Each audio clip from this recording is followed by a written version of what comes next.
church bells are chiming, fairy lights twinkling like stars in a perfect summer sky.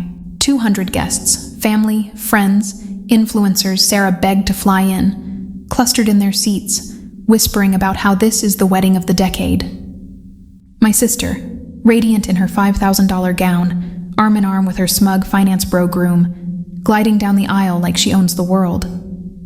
And then, the doors burst open, not with confetti or a surprise flash mob.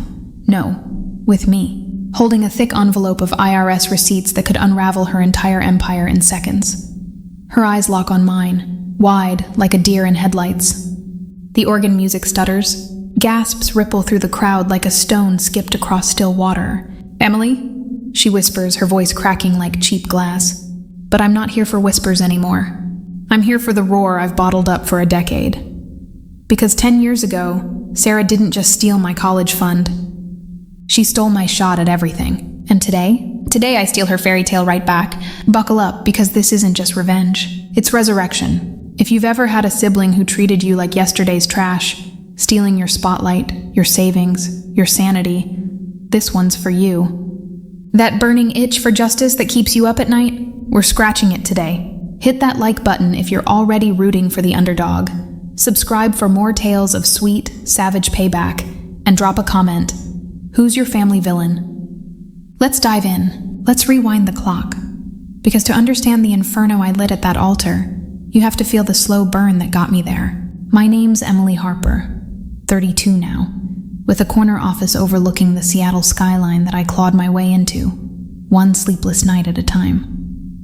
But back then, I was 18, all gangly limbs and wide-eyed hope, the quiet second daughter in a family that revolved around its son, Sarah. Our childhood in that cramped suburb of Portland was like a bad indie flick. Predictable, but it still guts you on rewatch. Mom and Dad, both teachers scraping by on public school salaries, poured every dime into the girls' futures. Sarah, 3 years older, was the sparkler, cheer captain, debate star, the one who could charm a room full of skeptics with a dimpled smile and a well-timed hug. Me? I was the bookworm shadow, nose buried in dog-eared sci-fi novels, dreaming of MIT's labs where I'd build robots that changed the world, not flashy but fierce in my own way. We shared a room until Sarah left for her gap year backpacking Europe, courtesy of Dad's bonus and Mom's tears of pride. That's when I found my sanctuary, a rickety desk in the corner, lit by a single bulb that buzzed like a trapped hornet. Every paycheck from my after-school gig at the local bookstore, straight into a savings account labeled Emily's Launchpad. $2,000 by graduation. Peanuts to some, but to me, it was rocket fuel. Visions danced in my head. Dorm rooms smelling of fresh rain and circuit boards, late-night study sessions with kids as hungry for knowledge as I was. I'd hug Mom tight, whispering, "This is it, the start of everything." But Sarah? Oh, Sarah came home from Europe with stories that glittered like fool's gold. Cobblestone streets in Prague, stolen kisses in Rome, and a maxed-out credit card she swore was an investment in memories. Dad chuckled it off. Our girl's living life. Mom nodded, eyes misty. I bit my tongue, because that's what shadows do. They fade into the wallpaper. Then came the summer before my freshman year. I was interning at a tech startup. Unpaid, of course, because passion doesn't pay bills. When Mom called me into the kitchen. Her hands trembled as she slid a mug of chamomile my way, steam curling like unspoken apologies. Dad sat across, tie loosened, looking like he'd aged a decade overnight. Honey," Mom started, her voice a threadbare whisper. "We need to talk about your fund." My stomach dropped. Not a plummet, but a slow, sickening slide, like stepping off a curb into invisible tar. "What about it?" I managed, fingers tightening around the mug until the ceramic bit into my palms. Hot enough to sting, but not enough to distract from the dread pooling in my chest. Sarah breezed in then, fresh from a yoga class, her ponytail swinging like a metronome of entitlement. She plopped into a chair, snagging a cookie from the jar without asking, "Oh, this? Yeah, about that." Casual as if she were discussing the weather. Dad cleared his throat. Sarah needed a boost for her business idea. That boutique she wants to open in the city. It's solid, Em. Real potential. Business idea? My mind reeled. Fragments of conversations I'd half heard flashing like faulty wiring. Sarah's consulting gigs that were mostly Instagram posts hawking overpriced candles. The fund, my fund, wasn't alone. It was a heist in broad daylight. You took it? The words clawed out of my throat, raw and jagged. My heart hammered against my ribs. A frantic Morse code. Betrayed. Stolen. Erased. Sarah rolled her eyes. That signature flick that said, "You're overreacting, little sis." Come on, Em, it's family. You'll get it back, plus interest. Besides, you're so practical. Community college for you, right? Save the big bucks for someone who can actually use them. She laughed, light and tinkling, like wind chimes in a storm. Mom reached for my hand, but I yanked it back, the rejection burning hotter than the tea. Dad mumbled something about tough love and priorities, his gaze sliding away, unable to meet the accusation blazing in mine. That night, alone in the dark, I curled into a ball on my bed, the sheets twisted like restraints. Tears didn't come at first, just this hollow ache, expanding in my chest like a black hole devouring stars. How could they? The internal scream echoed unanswered. Powerlessness wrapped around me, thick as fog, choking out the girl who'd mapped constellations on her ceiling. By dawn, resolve flickered, a tiny ember. I'd rebuild, but the scar? It festered, fast forward through the blur of survival. Community college on waitressing tips. Double shifts that left my feet throbbing like exposed nerves. Calluses mapping every denied dream. Sarah's boutique? It flopped spectacularly. Vintage knockoffs that gathered dust while she Instagrammed her way into influencer deals, all filters and faux vulnerability. Grateful for the journey, she'd caption, lounging poolside in Cabo, funded by who knows what side hustles. Mom and Dad? They cooed over her resilience, sending care packages while my calls went to voicemail. She's busy building her brand, Em, you understand. Understand? The word tasted like ash. Every holiday, I'd force smiles through gritted teeth, watching Sarah preen in the spotlight, her laughter a scalpel slicing old wounds. She'd corner me in the kitchen, wine glass in hand, slurring sympathies. Aw, still at that tech drone job? You'll catch up, Pipsqueak, Pipsqueak. The nickname from childhood. Now a barb dipped in condescension. My fists would clench under the table, nails digging crescents into palms, drawing beads of blood I hid with napkins. One day, I'd whisper to myself in the rearview mirror on the drive home, eyes red-rimmed but jaw set. One day you'll see me, and I did catch up. Not with a whimper, but a wildfire. That drone job at the startup? It was entry-level code monkey, debugging lines until my eyes blurred. But I devoured online courses, free ones, pirated PDFs, forums lit by fellow insomniacs chasing the same ghost. Nights blurred into code. Algorithms that predicted market dips, apps that streamlined supply chains. By 25, I pitched my first solo project, an AI tool for small businesses to dodge tax pitfalls. Investors bit hard. Harper Analytics was born in a co-working space that smelled of burnt coffee and ambition, bootstrapped on ramen and rage. Success didn't taste sweet at first, just necessary, a balm on bruised pride. Boardrooms started calling me the visionary, not Sarah's little shadow. Jet lags from Silicon Valley demos, keynotes where crowds hung on my every slide. Money flowed, not flashy but fortress solid. A loft in Seattle with floor-to-ceiling windows framing the Puget Sound, where I'd stand at dusk, fists on hips, whispering to the waves, I did it.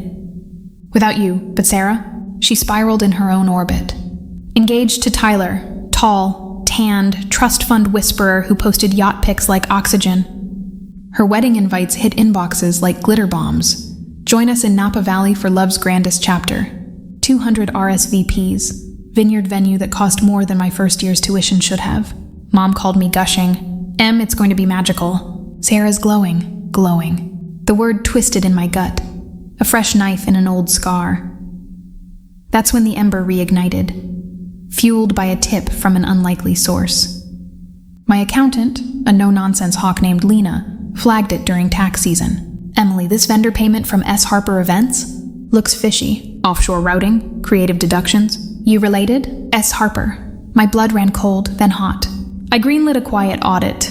Not vengeful yet, just curious. What poured out? A deluge. Sarah's empire was a house of cards built on sand. Undeclared income from sponsored posts funneled through shell LLCs, fake charitable donations to skirt brackets, even laundering perks from Tyler's daddy's firm as consulting fees. The IRS receipts stacked like indictments, over $100,000 in dodged taxes, receipts forged sloppier than her boutique receipts. Lena's report hit my desk like thunder. Potential felony evasion, liens that could swallow her vineyard dreams whole. My hands shook as I paged through it, not from fear, but from the clarity crashing in. She didn't just take my future. She's been gaming the system we all bleed for, while I scrapped for every cent. The turning point came in a rain-lashed coffee shop, steam fogging the window as I stared at the folder. Thunder rumbled outside, mirroring the storm in my chest. Forgive and forget? The old Emily whispered, the one who'd swallowed slights like bitter pills. But the new one, the architect of empires, leaned forward, breath steadying. No, not this time. My reflection in the glass stared back, eyes sharp, lips curled in a smile that wasn't quite kind. I'd attend the wedding, not as the bridesmaid she'd slotted me into last minute, holding her bouquet like a prop. As the reckoning. Planning it was surgical, a code I'd debug line by line. First, the dress. Not the pastel fluff Sarah demanded, but a tailored black sheath, elegant, funeral chic, whispering I'm not playing anymore. I booked a red-eye to Napa, the folder my carry-on companion, its weight a talisman against doubt. Internal dialogues looped like debug errors. What if they hate me? What if she cries? But deeper. She cried wolf 1,000 times. Let her howl alone. En route, I texted Mom a white lie. Can't wait to celebrate. Her heart emojis piled up, oblivious. Sarah's pre-wedding brunch? I skipped, feigning food poisoning. Better to let the tension simmer unseen. Rehearsal dinner whispers reached me via a cousin's drunk DM. Sarah's stressing the florals, says everything's gotta be insta-perfect. Perfect. The word fueled me, a jet stream carrying me to the vineyard at dawn. The day arrived swathed in golden haze. Rows of vines heavy with grapes, air thick with jasmine and the faint tang of fermented dreams. Guests milled like elegant bees, ants in wide-brim hats, Tyler's frat boy crew in linen slacks, influencers snapping candids for their feeds. I slipped in through a side gate, heart a war drum muffled under silk. Spotting Sarah in the bridal suite, mirrors tripled her glow, veil like a halo she didn't earn, froze me for a beat. She caught my eye in the reflection, waving me over with manicured fingers. Finally! Hold this. God, the photographer's late. Her voice, that lilting command, no hello, no thanks for coming. I took the bouquet, roses' thorns pricking my thumb, a pinprick of blood welling like omen. You look stunning, I said, voice steady as rebar. She preened, turning this way and that. Right? Tyler's obsessed. This is it, sis. My empire's just beginning. Empire. The word ignited the fuse. I nodded, slipping the folder into my clutch, the leather creaking like a warning shot. Your empire's on borrowed time. Ceremony time. The aisle stretched like a gauntlet, petals crushed under heels into crimson confetti. I took my seat, back row, shadow once more, but my pulse thrummed with purpose. Vows exchanged in honeyed tones. I promised to build our forever. Tyler's grin, Sarah's flutter of lashes. The officiant swelled. If anyone objects. A hush, expectant. My cue. I rose, not stumbling but deliberate, heels clicking like countdown clocks on marble. Heads turned, murmurs blooming. Sarah's gaze snapped to me, brow furrowing in confusion that curdled to alarm. Emily? What? I ascended the steps, envelope in hand, the weight of 10 years anchoring me. The air thickened, jasmine turning cloying, sweat beating on my nape despite the breeze. I'm sorry, I said, not to her, but to the dream she'd smothered, the girl who'd mapped stars only to have them snatched. But this can't happen. Not on lies. The folder opened with a rustle that silenced the vineyard. Pages fanned. Bank statements inked red with discrepancies. Emails time-stamped like smoking guns. Route the sponsorships through the Caymans, babe. No one will notice. Gasps sharpened the air. An aunt clutched her pearls. Tyler's best man shifted like he'd sat on coals. Sarah's face drained to ash, lips parting in a fish gasp. What is this? Stop. It's a joke, right? No joke. I turned to the crowd, voice projecting like a keynote pitch, clear, unyielding. 10 years ago, Sarah took my college savings. $2,000, my ticket out. Our parents called it family support. But this? I held up a damning receipt, numbers glaring like accusations. This is fraud. Over $100,000 in hidden income. Fake write-offs that could have landed any of us in audits. While I rebuilt from nothing. Nights coding until my fingers cramped. Mornings swallowing pride with black coffee. She built this. A sweep toward the archway, the cake towers, the champagne flutes. On sand. Mom's sob pierced the din. Dad frozen mid-stand, face crumpling like wet paper. Tyler sputtered, "Babe, is this?" Sarah lunged for the pages, veil snagging, tears carving black mascara rivers. Lies, she's jealous, always has been. "I earned this." Her voice cracked, shrill as shattering crystal, hands clawing air inches from the evidence. But the guests? They stirred, aunt whispering furiously to uncle, influencers pocketing phones mid-record, faces twisting from envy to unease. One by one, chairs scraped. A cluster near the back bolted outright, heels sinking into grass like fleeing shadows. The officiant cleared his throat, mic feedback whining like a banshee. We can't proceed under these circumstances. Tyler's arm dropped from Sarah's waist, his eyes darting to the exits like a rat scenting smoke. She whirled on me, close enough I smelled her Chanel, fear-soured. "You bitch," she hissed, low and venomous, the golden girl unmasked, cheeks flushed, fists balled, white-knuckled. "You ruin everything." Ruin. The word hung, but it was hers now. Mirrored back, amplified. My chest heaved, not with rage, but release. A dam breaking, years of silt rushing free. I didn't ruin. I revealed, no triumph dance, just a quiet nod to the chaos I'd unleashed. "You started this, Sarah, 10 years ago in that kitchen. Consider the interest paid." Pandemonium bloomed. Guests streaming toward valets, Mom wailing into Dad's shoulder, Tyler peeling off his boutonniere like it burned. Sarah collapsed to her knees amid the petals, gown pooling like spilled milk, irredeemable. I turned, descending the aisle alone, the sun warming my back like a long-withheld blessing. No one stopped me. The roar faded to echoes, the vineyard emptying like a punctured lung. But let's linger here, in the eye of the storm. Because this wasn't just a crash. It was a cataclysm. Every second etched in slow-motion agony for Sarah. Electric vindication for me. As the folder's pages fluttered in the breeze, one catching on a thorned rose bush like a flag of surrender, the real unraveling began. Tyler, that polished peacock, didn't bolt alone. He dragged 2 groomsmen with him, barking into his phone. "Dad, yeah, it's bad. Fraud. We're out."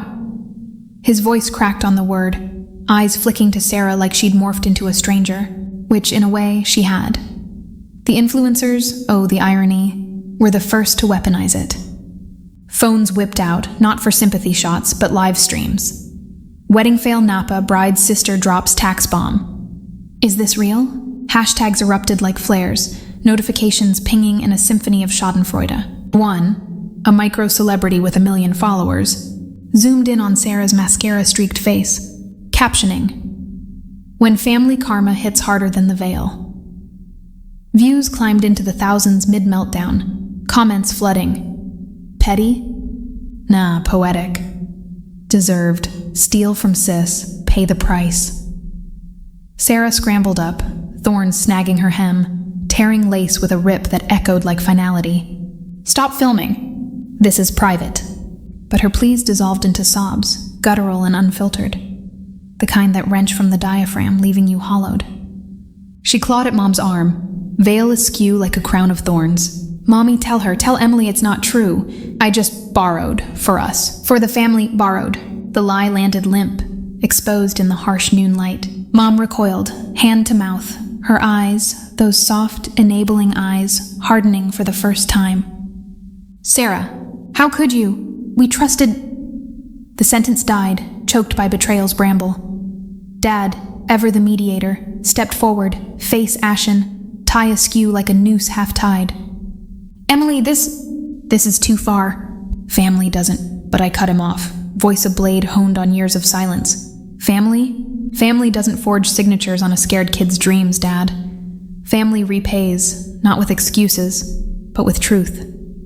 His shoulders sagged, the fight leaching out like air from a punctured tire. He glanced at Sarah, his golden girl, now a crumpled heap, and the fracture was audible, a father's illusion shattering. The officiant, poor guy, hovered like a referee in a brawl, mic dangling limp. Folks, perhaps we adjourn, but no adjourning this.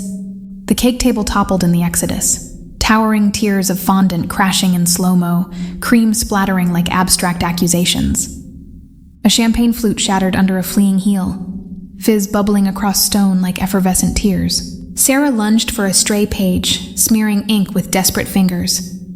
You think this fixes you? You're nothing, always were. Her scream tore through, raw-throated, veins bulging in her neck like rivers overflowing. But the venom? It boomeranged, landing back in her lap as guests averted eyes, whispering, Did she really? Poor Emily all those years. And me? In that vortex, triumph wasn't fireworks. It was a quiet unfurling in my core, petals of resentment loosening after a decade's clench. My breath came even, the clutch heavy but no longer crushing. I watched her, my sister, the thief of tomorrows, unravel thread by thread, dress muddied, make up a war paint of defeat, guests' backs turning like dominoes in reverse. One aunt paused, hand on my shoulder. Honey, I'm so sorry. We should have seen. Validation, unbidden, bloomed warm in my chest, chasing out the cold void I'd carried. Tyler made his exit theatrical, peeling out in the Bentley, tires screeching gravel like a villain's getaway. Call me when it's sorted, Sarah. If. The if hung, a guillotine. She staggered after him, heels wobbling, but the car vanished in a dust cloud, leaving her silhouetted against vines that mocked her barren harvest. The last stragglers filtered out, Napa's golden hour mocking the wreckage, sun dipping low, casting long shadows that swallowed the archway whole. I didn't stay for the cleanup. Folder tucked under arm. I walked the rows alone, grapes bursting underfoot, tart juice staining my soles like war paint earned. No gloating monologue, just a single thought exhaled on the wind. Free. The injustice, that powerlessness, it dissolved, alchemized into power, not over her, but over the story she'd scripted for me. In the end, revenge isn't about destruction, it's reconstruction. Sarah's wedding didn't just crumble. It cleared space for truths we'd all buried. Karma's a patient architect, and sometimes the fairest justice is the one that lets you stand taller in the ruins. What would you rebuild? Whew, that hit hard, didn't it? If Emily's payback gave you that righteous chill down your spine, smash that like button like you're crashing a wedding yourself. Drop in the comments. What's your ultimate sibling showdown story? The wildest revenge you've pulled or witnessed. Spill it. No judgments. And hey, if tales of underdogs rising hit your soul, subscribe and ring that bell. We've got more where this came from. Every week, a new dose of drama and deliverance. Thanks for riding this roller coaster with me. See you in the next one. Stay fierce out there.